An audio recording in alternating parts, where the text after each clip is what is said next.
बहुत सारे ऐसे मरीज हैं जो घुटने की दर्द में मुब्तला हैं और मायूस हो चुके हैं कि शायद इसका इलाज मुमकिन नहीं, और बहुत जगहों से इलाज करा चुके हैं और जगह जगह से इलाज कराया, बहुत किस्म की पेन किलर खा चुके हैं, लेकिन घुटने की तकलीफ ठीक नहीं हो रही।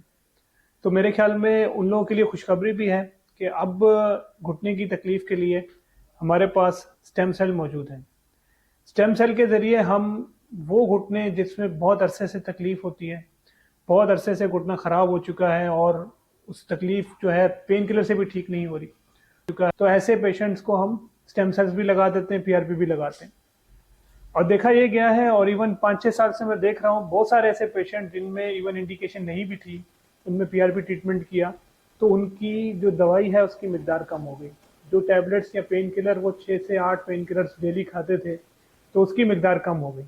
तो मेरे ख्याल में ये सबके लिए खुशखबरी है कि साइंस ने अब इतनी तरक्की कर ली है कि घुटने के लिए जदीद इलाज किया जाए, और मैं समझता हूँ कि आपको भी ये इलाज कराना चाहिए। आप ज़रूर इसके इलाज के लिए रुजू करें।